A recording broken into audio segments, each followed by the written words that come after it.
Welcome into A to Z Sports Prime Time on this Tuesday night. Lovely to have everybody in here for another episode of the show. Tonight we're talking Titans and Browns. That's the next opponent on the schedule, and an opponent that's kind of in a weird position right now, getting ready to host a Tennessee team that just got right in the win column. So we're going to focus in specifically on Deshaun Watson and the problem that he might pose for the Titans, and more importantly, the problem that he appears to pose for his own offense. We'll discuss what the biggest threat is for the Browns on offense in the absence of Nick Chubb with that horrifying knee injury last night. Then we'll do a gone viral video before we wrap up the proceedings here. Got a lot of good stuff to get to. Looking forward to having your guys' participation throughout the course of the evening. And you know that your participation starts first and foremost with you sharing this show around. If you're hanging out on Twitter, please retweet it. Bottom right-hand corner of your screen. Facebook Live, you can share now to public.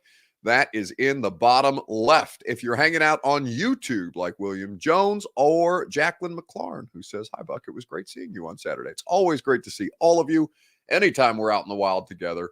And also great to have you in for the primetime show. Like the video, subscribe to the channel if you haven't done so already. If you've done both of those things, tell a friend to do the same. We'd be grateful for you. We've got a lot of interesting angles that I think we can approach this topic from tonight. So I think it is going to be an interesting game, certainly, in the lead up to it, with a lot of fun storylines to discuss. We'll go ahead and get it started as more of you guys trickle in and as you share the show around. Looking forward to having a great discussion tonight. Welcome into A to Z Sports Prime Time from the Zen Sports Studios. I'm your host, Buck Rising.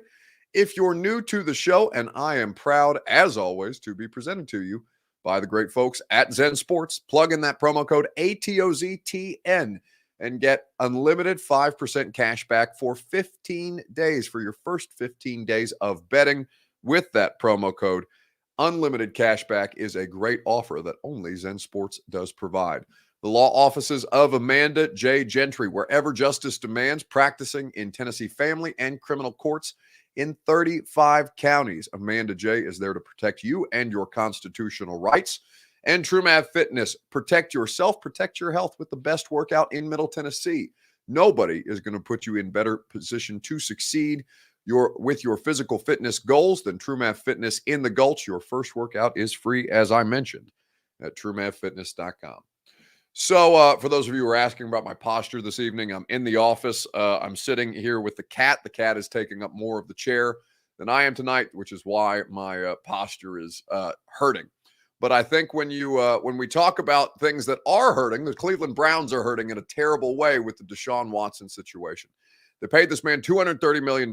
He had 22 different lawsuits against him for sexual assault, and they made him the highest paid player in the sport after he, quote unquote, cleared the charges, even though a lot of the allegations were proven to be so. And now he's underperforming. So not only do they have one of the most publicly perverted quarterbacks that we've seen in professional football, but he's also one of the highest paid. And he can't get anything done on the field, which is, of course, what supersedes any of the moral values that these NFL teams have. So they have a Watson problem in Cleveland. William Jones says that joke is played out, bro. No, the joke that I'm going to continue to make is, like, for example, when Deshaun Watson is shoving the referee out of the way. Deshaun Watson has a noted history of putting his hands in places where they don't belong. So I'm going to continue to make that joke because that joke still makes me smile every time I make it.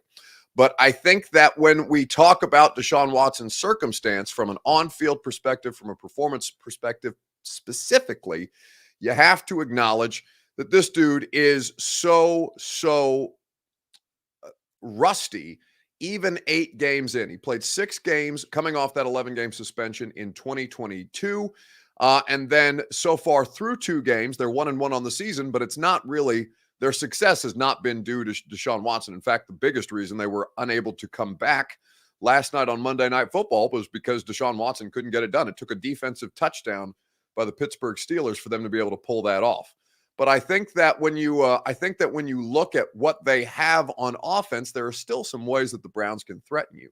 But I think it's worth taking a closer look at Watson's situation. We'll talk about it together. It's your Two Rivers Ford Take. As always, it's presented by the wonderful people at Two Rivers Ford. Quality American-made Ford vehicles, award-winning customer service is what they can provide to you. Two Rivers Ford in Mount Juliet or online at tworiversford.com. So Deshaun Watson, through these first 2 games of the 2023 NFL season, is the 30th ranked quarterback by QBR. Now, his paycheck is up there in the top 5, but by QBR, by statistics right now, by quarterback rating, he is the 30th ranked quarterback among qualified passers through these first 2 games. 389 passing yards in 2 games, 2 touchdowns, and 2 interceptions, the QBR of 29.3. It's pretty ugly. Completing 55% of his passes. This last game, he had a QBR of 16.5. It is one of the most, it's just so, it's so disarming to see him out there because he's a former all-pro quarterback with the Houston Texans. He has the sexual assault allegations. He's out of football for a year. He comes back. He becomes the highest paid player in the sport after the Cleveland Browns trade for him because Jimmy Haslam, noted moral leader and character leader, says, but you've got to understand, despite him and all of these accusations, many of which are proven to be so, he's still a really young quarterback, and we really value those guys to the tune of $230 million guaranteed. So not only do people hate him because they made a moral decision on a quarterback who is inherently immoral, but ownership hates him because they gave him $230 million guaranteed, and there has been no larger sum of guaranteed money given out in NFL history. So now every quarterback that's sniffing around the contract market is saying, yeah, but the pervert got the money. Why can't I? I'm not out here with sexual assault allegations. But here is Deshaun Watson in a really, really interesting position trying to find ways to rebound. So they fall short 26-22 after a blowout win of the Cincinnati Bengals, and the defense really does the legwork. And the defense is nasty, by the way. We'll talk about that a little later on. But I think I think that when you look at Watson in particular, the absence of Nick Chubb, the horrific knee injury last night, and how much more he's going to be asked to shoulder is where things kind of start to hone it, where the pressure starts to rise. The coaching staff is already under a degree of pressure. They can't get the $230 million quarterback to perform. Now the quarterback has to do more of the legwork on his own, and it's not quite clear if he's capable of doing so at this stage of his career. So your Two Rivers Ford take in the comment section as you get ready to hear from Deshaun Watson. The question is this: where would you rank him among NFL quarterbacks right now? Of qualified starting quarterbacks, 1 to 32, where would you categorize or where would you rank Deshaun Watson at this point? Facebook, YouTube, Twitter, and Twitch. We'll talk about it together. In the meantime, this is Deshaun Watson in the post-game press conference after his team simply could not make it happen against a bad Pittsburgh Steelers team. Still coming along. I feel like tonight, it was shitty as far as that. There's some plays that we capitalized and we did good, but as far as my part, it's not good enough. I put that on me. The first play, we can, get into the tactics of, receiver running out and putting the ball out and, this, that, the third, but, I got to give him a better ball. The forced fumble for a touchdown for them, you can say this guy can do this, but I got to protect the ball. You're not going to put it on anyone else, you put it on me. I can take the full blame, I can take the criticism, and I'm going to do that. And I told everyone in our offense, the whole team, I'm going to do better for this team, for this organization, so we can win games like that. And I'm fine with taking the criticism, and I will do better. So he says, I'm fine with taking the criticism. He's a soft-spoken individual, but he's saying there, I'm fine with taking the criticism and that he will be better. Well, there is proof of concept of Deshaun Watson being a high-level quarterback in the NFL. It's just been a considerable amount of time between Houston Texans Deshaun Watson and the Cleveland Browns iteration that just can't seem to get his feet under him. Where would you rank him among NFL quarterbacks? Logan Wood says 23rd, 20 or lower. I assume that is what Billy Jones is trying to say on Facebook Live. 69th, says Stephen King. Well, there's not 69 qualified quarterbacks at this point. Mason Moriarty on Facebook Live says, I'd say at least 10 to 15. Well, again, not based on if you're trafficking in his name, then maybe you might put him in the 10 to 15 range, but he is the 30th worst, or I guess 30th best quarterback out of 32. Again, the QBR of 29.9 or 29.3 is what we're referencing there. And quarterback rating isn't everything, but it's a pretty good kind of summary of what the player has done so far on the season. For whatever reason, I have an odd amount of Browns fans in my life. There's a weird amount of Cleveland people. I wouldn't want to live in Ohio either. I'd probably want to live in Nashville, Tennessee, as opposed to Cleveland, Ohio. So I get why they all moved down here. But I was texting back and forth with a couple of my buddies who are Browns fans, and they're saying, well, we have an all-pro quarterback. We have, skill position players all over the place. They traded for Elijah Moore. They have Cedric Tillman, who looks like he's going to be a nice player for them. And, of course, Amari Cooper has been a high-level wide receiver across the course of his career since he was drafted at Alabama. The problem is the all-pro quarterback hasn't been an all-pro quarterback in 5 or 6 years at this point. And to just assume that the lights are going to come on after he spent a year out of football going through all the legal situations that he did, it's not a safe assumption that we can make. Calvin Ridley missing 2 years with the gambling suspensions and coming back and looking phenomenal for the Jacksonville Jaguars. Wasn't really expecting that out the gate. It's possible. These are still very, very high-level professional athletes. And I believe Deshaun Watson is not yet 30. So it's not like he's past the peak of his theoretical powers, or should be past the peak of his powers at this point. But what he's bringing to the table is not enough for the offense and the offensive coordinator and the play-calling head coach, Kevin Stefanski, to ask him to do more. They're trying to hide Deshaun Watson right now within that offense because the throws are late a lot of times. Mechanically, he's fallen off a little bit, and it just doesn't feel like he's seeing things clearly when he's out on the field. Game speed is something he's had plenty of time to adjust to, and it's not nuclear bad. It's not Ryan Tannehill 3 interceptions against the New Orleans Saints bad, where he's just missing shit all over the field.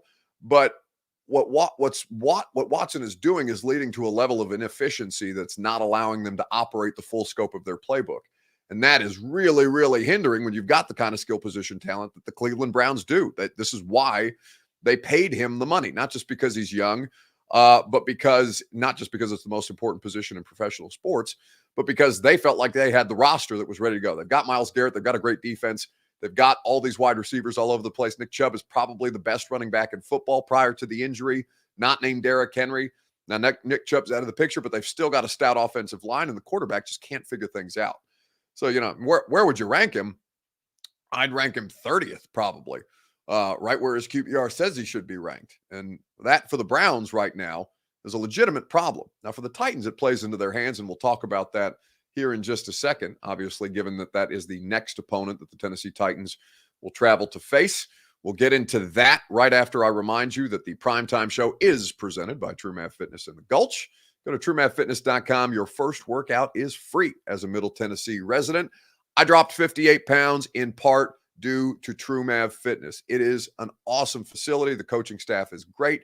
Whether you like the boot camp style group classes that they offer morning, noon, or night, whether you want to do personal training the way that I enjoy on Tuesdays and Thursdays, or to sign up for a membership and go work out in their gym as you please. True Math Fitness is the best workout in Middle Tennessee, a new way to work out for the new you. TrueMathFitness.com is where you go.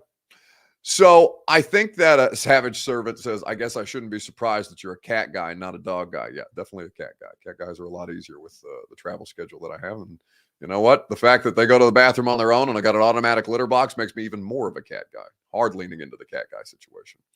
I think that Ben Hall says, you do look great. Pleased to hear it was from working out, not because you were sick. Yeah. So Bert accused me earlier this week of having an eating disorder, which is about the nicest thing that anybody said to me in a while.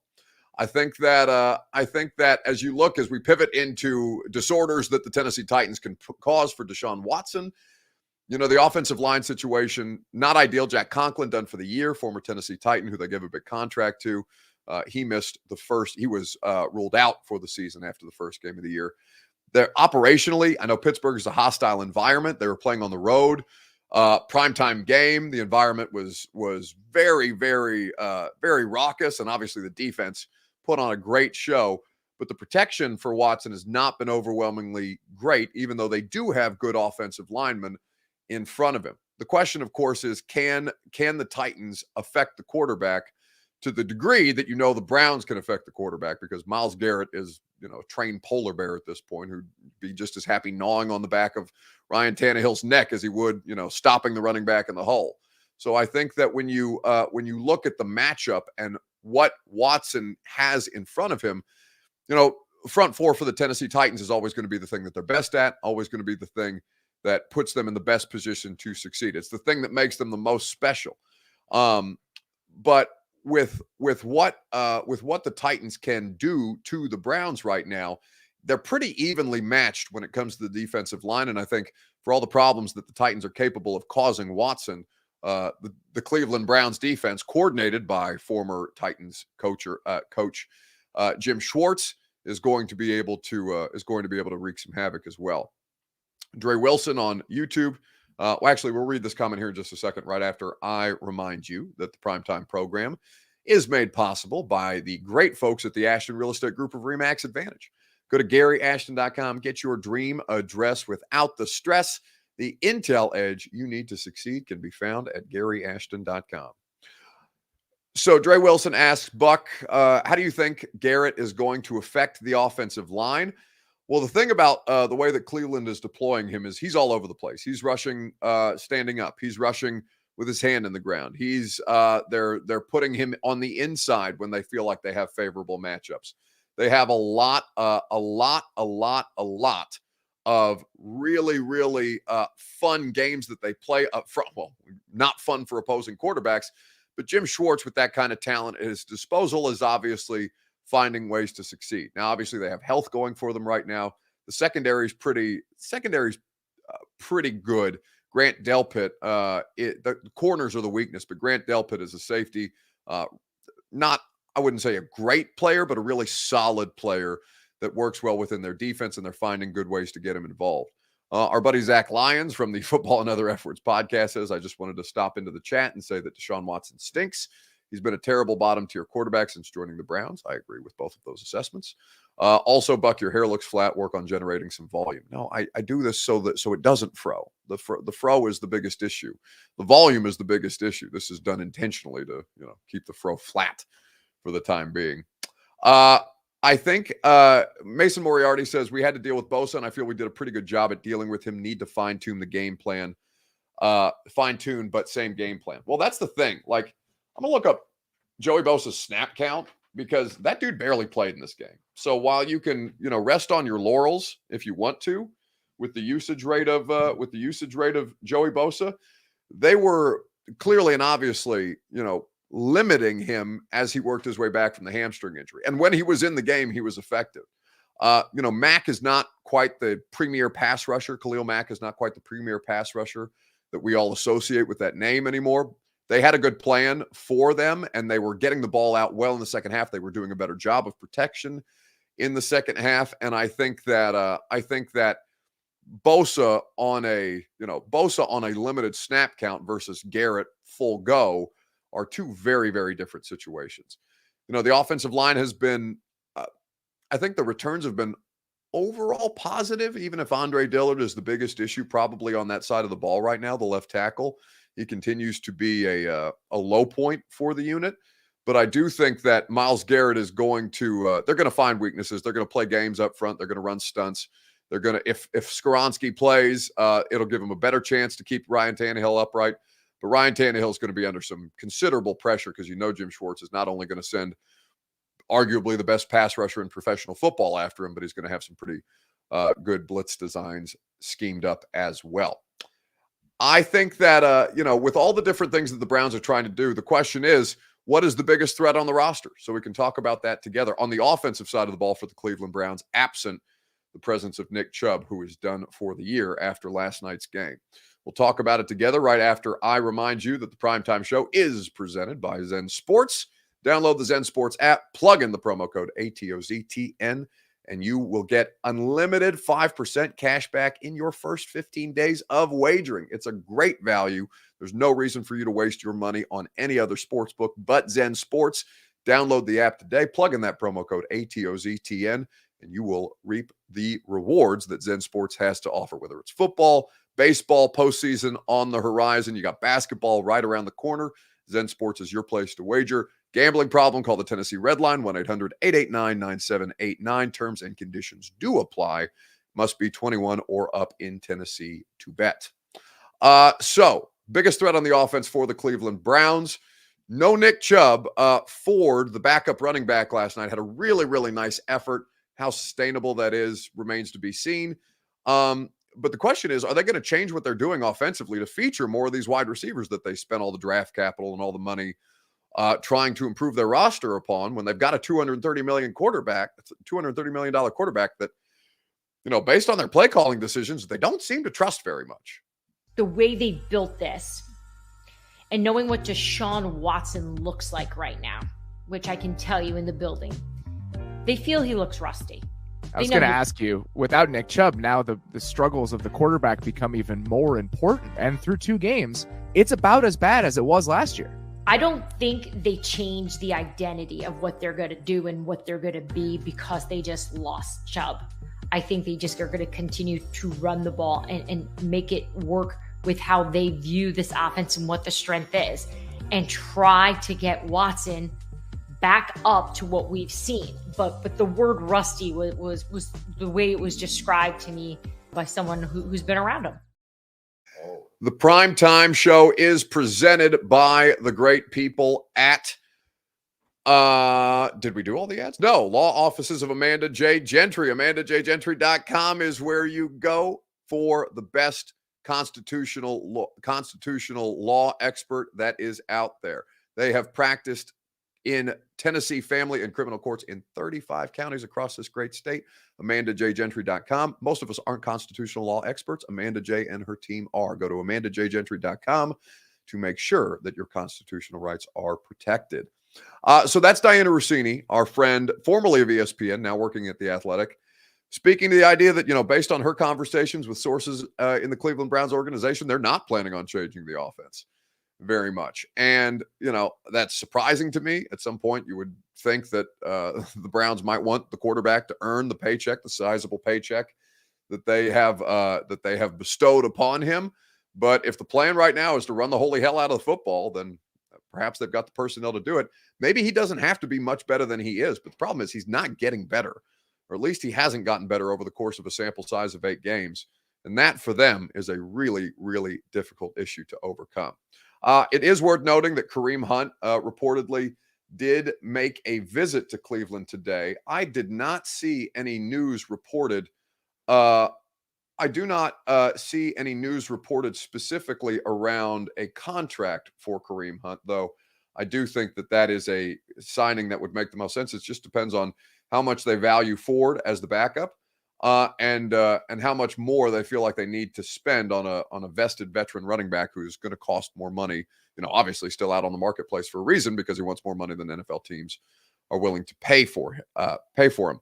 Ben Hall on YouTube says, doesn't that play right into our strengths? Yeah, Titans have a really good run defense. I don't know what the Browns are going to be favored at home, and they should be. I don't think the Titans should be road favorites over anybody right now. It's not a good enough football team based on the 2-game sample size that we've seen. Could they improve? Could they get better? Sure. It's early in the season. But right now, the Tennessee Titans are not a football team that should be favored on the road over any other professional sports franchise. I think that playing into your strengths, though, if the matchup plays out like it should on paper, then yes, the Titans do have a stout run defense. If the Cleveland Browns are just going to basically bash their head into a wall for 4 quarters and try and run the air out of the football and try and play clock control in that situation, then yeah, I guess that is a game plan that we have seen deployed before, but it's eerily reminiscent, if you're a Titans fan, of 2021 and 2022 under Todd Downing, where they don't have a counterpunch, right? Titans didn't have a counterpunch. That was the biggest problem with the offense. You can hand it. Derrick Henry may end up being a Hall of Fame running back, but it doesn't matter if if you've got no other ways to get other playmakers involved, or if you've got no other playmakers to get involved to make sure that Derrick Henry isn't running into, defensive fronts that feature 8 or 9 people in the box, which is just basically like asking him to get into a car wreck every play for 350 touches on the year. It's not feasible. And because he does it, people think that it is sustainable. But of course, it's not the best way to use that running back. So I think that, low scoring should be the expectation. I think a lot of defense is going to be featured here. I think it's going to be unpleasant for both quarterbacks participating in the game. But I do think that, if Watson continues to not take steps forward, and there's not really been a lot of evidence to say that he will, you don't want to be the team that he gets right against, because then you're the clown. But I think right now, Watson not being what we normally associate Deshaun Watson's, capable of being, really plays into the Titans' advantages at this point. All right, quick gone viral video before we wrap up the primetime show on this Tuesday evening. From the Zen Sports Studios. The question that we are going to ask you is this. Real simple. What's the best thing that you saw on the internet this weekend on Facebook, YouTube, Twitter, and Twitch? This was a really, really bad moment that I'm going to present to you. I don't know if it's the best thing that I saw on the internet. It's the most inexplicable thing that I saw on the internet this weekend. This is a game from an Iowa State outing where a made field goal was ruled by the officials to be a miss. I want you to see the play for yourself. It's a short clip, but this is courtesy of ESPN. And no good. Wow. Contreras can't believe it. Iowa State is still blanked here in the fourth. And how demoralizing for Iowa State and that coach right there, Matt Campbell. They put their best drive of the game together. That's a made field goal. And because the officials gave the signal that it's no good, even as you see the ball go through the uprights, that's not a play that's reviewable by college football rules. So the ruling on the field stands, even though you see that football go right through the uprights. Now, it's not dead center, but it drifts through the uprights. And you see the officials, both officials signal no good. Iowa State loses 3 points despite making the field goal. It's not a reviewable play, so they just have to eat it, and they end up losing the game by how many? 3 points. 10-7 was the final margin. It's one of the most inexplicable officiating gaffes I've ever seen, and that there's no accountability for officiating in that place where, if coaches comment on the officiating, they can be fined. If players, interact with officials not to their liking, they can be it can be punitive as a result. This is a really, really boneheaded move by the refs, and it cost Iowa State a critical win. Again, look at this play. Look at the ball go through the uprights, and look at the officials after the fact. And no good. Wow. Hideous. That's a fireable offense. We don't fire a lot of people around here on a regular basis because I wouldn't want anybody to get in front of a microphone and try and fire me. But that is a really, really tough look for the officials, and there should be some kind of punitive measures taken. It's going to do it for us tonight on the Primetime Show. Appreciate your guys' participation as always. What do we got coming up on the radio show tomorrow? The great one, Jimmy Wyatt of TennesseeTitans.com.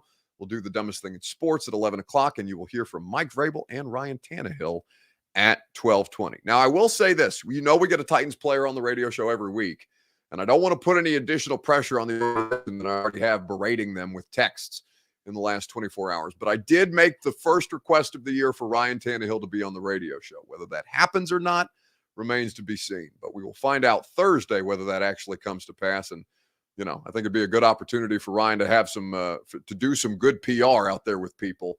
Not that the radio show is great PR, but it certainly helps him get in touch with you guys on a regular basis. 10-1 on 104.5 The Zone. Looking forward to hanging out with you guys there. We've got a new end of show video, so enjoy the rest of your evening, and I will talk to you tomorrow morning on the radio, if not primetime at 8 p.m.